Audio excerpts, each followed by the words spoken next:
It all began one crisp autumn evening. Emily, a curious and adventurous young woman, had always been fascinated by the supernatural stories surrounding Blackwood Forest.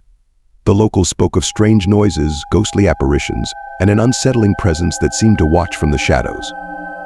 Determined to uncover the truth, Emily decided to spend a night in the forest, equipped with her camera and flashlight. As the sun set, Emily made her way into the dense woods. The trees, tall and ancient, loomed over her, their branches intertwining to form a canopy that blocked out the moonlight. The deeper she went, the quieter it became. The usual sounds of the forest, chirping crickets, rustling leaves, faded into an oppressive silence. Only the crunch of her footsteps on the fallen leaves broke the stillness. After an hour of walking, Emily stumbled upon a clearing. In the center stood an old, decrepit cabin, its windows broken and door ajar. The cabin looked as though it hadn't been inhabited for decades. Feeling a mix of excitement and dread, Emily decided to explore the cabin, hoping to find some evidence of the supernatural. Inside, the air was thick with dust and decay. Cobwebs hung from the ceiling, and the floorboards creaked under her weight.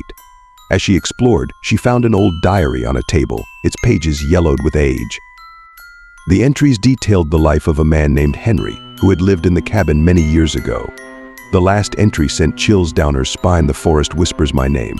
I fear I am not alone. As Emily read the diary, she heard a faint whisper, barely audible, calling her name.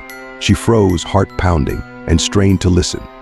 The whisper grew louder, more insistent, echoing through the empty cabin. Panic set in as she realized the voice was coming from the forest.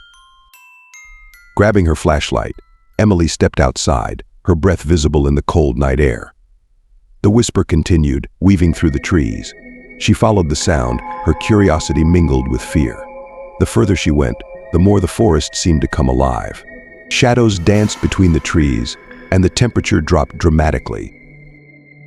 Suddenly, her flashlight flickered and died, plunging her into darkness. Emily's heart raced as she fumbled to turn it back on. In the dim light, she saw a figure standing just ahead. It was a man, translucent and glowing faintly. His eyes, hollow and empty, stared directly at her.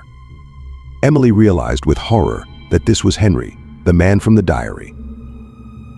Henry's ghostly figure began to move toward her, his whisper growing louder and more urgent. "Leave this place," he pleaded. "The forest is cursed. It won't let you go." Emily tried to back away, but her feet felt rooted to the ground. The forest seemed to close in around her, the trees pressing closer, their branches reaching out like skeletal hands. With a surge of adrenaline, Emily broke free from her paralysis and ran, the whispering voices following her. The forest seemed to twist and turn, confusing her sense of direction. She stumbled and fell, but quickly got back up, driven by sheer terror. Behind her, she could still see Henry's ghost, urging her to flee. After what felt like an eternity, Emily burst out of the forest and into the safety of the open field.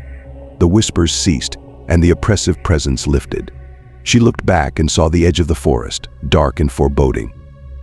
The cabin and Henry's ghost were nowhere to be seen.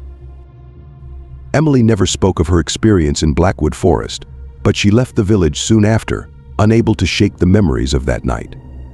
The locals continued to tell tales of the haunted forest, warning all who would listen to stay away. And to this day, those who venture into Blackwood Forest after dark report feeling a cold presence, hearing faint whispers, and seeing ghostly apparitions.